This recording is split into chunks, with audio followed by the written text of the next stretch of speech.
Good morning friends.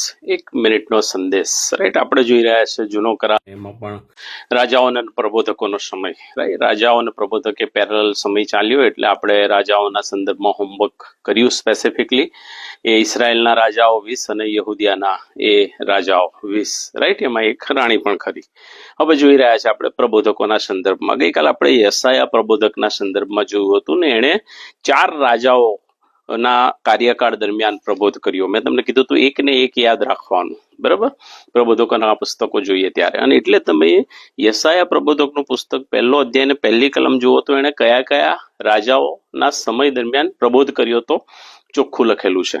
એણે ઉઝિયા રાજા, યોથામ રાજા, આહાઝ રાજા અને હિઝકિયાની કારકિર્દી દરમિયાન એણે પ્રબોધ કર્યો હતો. બહુ સ્પષ્ટ આપણને અહીંયા જોવા મળે છે. ને યશાયાએ ઇઝરાયલ અને યહૂદિયા બંને રાજ્યો જ્યારે પેરેલલ ચાલતા હતા એ દરમિયાન એણે 60 વર્ષ સુધી પ્રબોધ કર્યો હતો.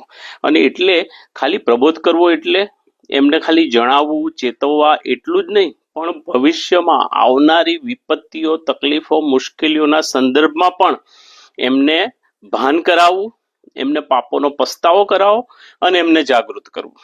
એ કામ પ્રબોધકોનું હતું. અને એટલે યશાયાની અંદર પુષ્કળ ભવિષ્યવાણીઓ પણ આપણને જોવા મળે છે. પ્રબોધકો ભવિષ્ય વચનો પોકારતા હતા.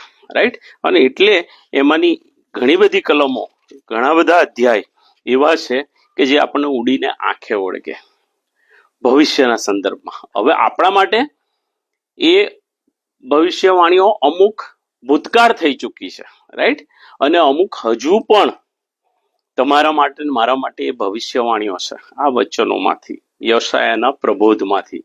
એમાંની એક ભવિષ્યવાણીના સંદર્ભમાં જે અત્યારે હવે આપણા માટે ઓલરેડી એ બીના બની ચૂકી છે, જેના તમે ને હું સાક્ષી છીએ. રાઈટ, તો જો તમે મારી સાથે યશાયા પ્રબોધકનું પુસ્તક ઉગાડો અને એનો 7મો અધ્યાય અને 10મી કલમથી આગળ વાંચવાનું શરૂ કરો તો એ ઇઝરાયલને ને યહૂદિયાને બંને રાજ્યો પેરેલલ હતા ત્યારે પ્રબોધ કરતા બહુ સ્પષ્ટ કે છે.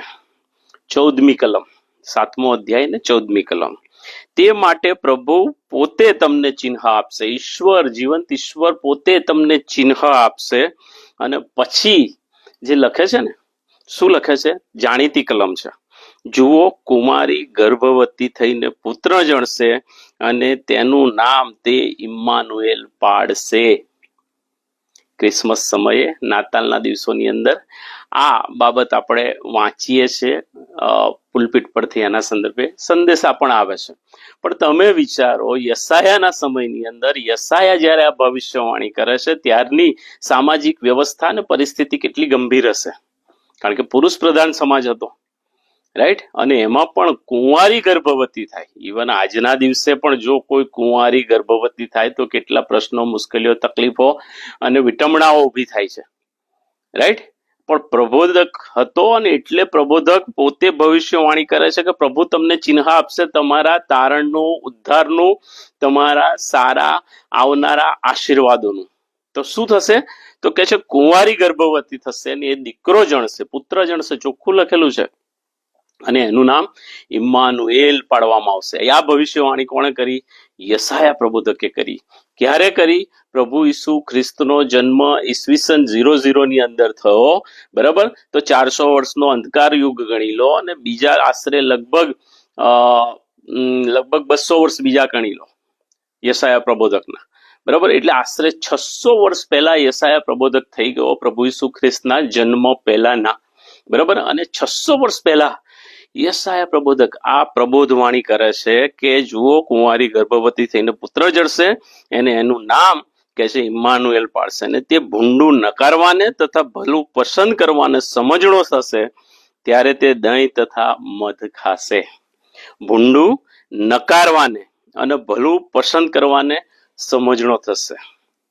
રાઈટ, બહુ જ તલસ્પર્શી વાત યશાયા અહીંયા કહે છે કે ભૂંડું નકારશે અને ભલું જ કરશે, અને કરવા માટે લોકોને પ્રબોધ કરશે, ઉત્તેજન આપશે, બોધ આપશે, શિક્ષણ આપશે, ચેતવણી આપશે, સમજણ આપશે.